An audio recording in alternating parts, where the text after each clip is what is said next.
हाँ जी, क्या हाल है आपके।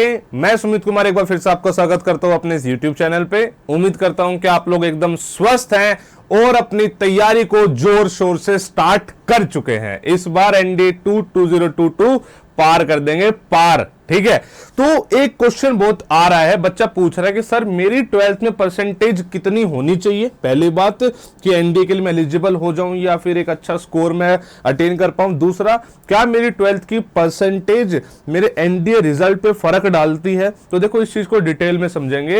ये दो पोर्शन में आप बेसिकली इस क्वेश्चन को पूछना चाह रहे हो। एक क्वेश्चन नहीं है, ये दो क्वेश्चन है कि सर क्या मेरा जो परसेंटेज ऑफ मार्क्स है वो मेरे एनडीए के रिटन एग्जामिनेशन में फर्क डालता है, एंड दूसरा क्या सर मेरे एसएसबी में फर्क डालता है। देखिए, अगर आप कंडीशन ऑफ एलिजिबिलिटी की बात करिए, मैंने यूपीएससी की नोटिफिकेशन ही खोली है, इस बार वाली ही नोटिफिकेशन है, एनडीए 2022। अगर आप इसके पेज नंबर 5 पे आ जाएं तो वहां पे लिखा हुआ कंडीशंस ऑफ एलिजिबिलिटी। ठीक है, कंडीशंस ऑफ एलिजिबिलिटी में कि भाई आपकी नेशनलिटी की बात करते हैं, फिर एज की बात करते हैं, and then we come to educational qualification. Educational qualification में क्लियरली लिखा हुआ है कि आप पास होनी चाहिए, 12th अपीयरिंग होनी चाहिए।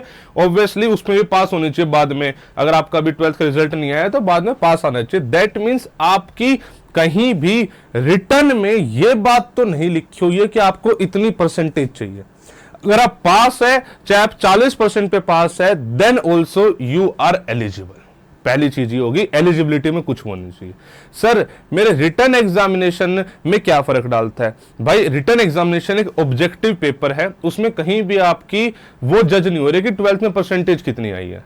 आपका एग्जामिनेशन पास होना चाहिए, चाहे आप 12th में 33% वाले बच्चे हो, लेकिन अगर आपकी कट ऑफ क्लियर है then you are through it, and आपका नेक्स्ट प्रोसेस एसएसबी के लिए आपको कॉल आ जाएगा। ठीक है जी, पहली बात। अब आता है सर एसएसबी में परसेंटेज का क्या फर्क पड़ेगा। मैंने बहुत सारे एक्स एसएसर से इस बारे में बात करी है, उन्होंने मुझे क्लियरली कुछ बातें बताई है जिसके बारे में मैं आपको थोड़ा सा गाइड करता हूं।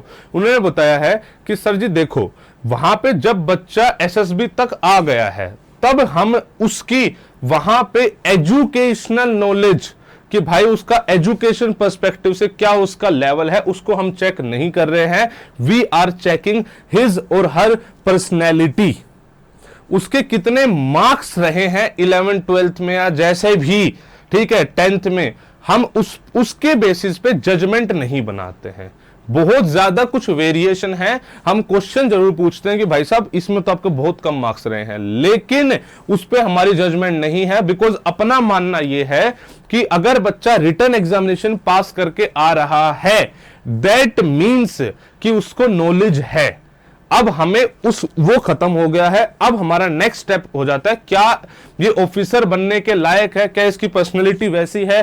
वो सब चीजें हम एसएसबी के 5 दिन के प्रोसेस में जज कर रहे हैं। तो एसएसबी में आपको कोई 12th क्लास की परसेंटेज पे जज नहीं कर रहा है। आपकी कितनी भी परसेंटेज हो, आपके अंदर अगर वो जुनून है, वो आग है, वो मेहनत करने की क्षमता है, तो मैं आपको बोल रहा हूं कि आप सेलेक्ट हो जाओगे। ठीक है, और बाई चांस किसी की परसेंटेज कम भी आ गई है तो भाई साहब उस चीज की टेंशन मत लो। आप अपने एग्जाम पे फोकस करो। स्टिल एक एवरेज बच्चा, मैं आपको दोबारा बोल रहा हूं, एक एवरेज बच्चा एनडीए का एग्जाम निकाल सकता है। इनफैक्ट एनडीए का एग्जाम बना ही एवरेज बच्चे के लिए है। हर एवरेज बच्चा एनडीए एग्जाम निकाल सकता है, प्रोवाइडेड उसकी स्ट्रेटेजी में दम हो, उसकी प्लानिंग में दम हो। तो डोंट फील डीमोटिवेटेड अगर आपकी बाई चांस परसेंटेज कम भी है तो, और अगर ज्यादा है तो भी हवा में उड़ने की जरूरत नहीं है। आपकी नॉलेज थोड़ी बहुत ज्यादा हो सकती है, बट 12th में मार्क्स लाना और एनडीए में रिटर्न निकालना दो अलग अलग चीजें हैं।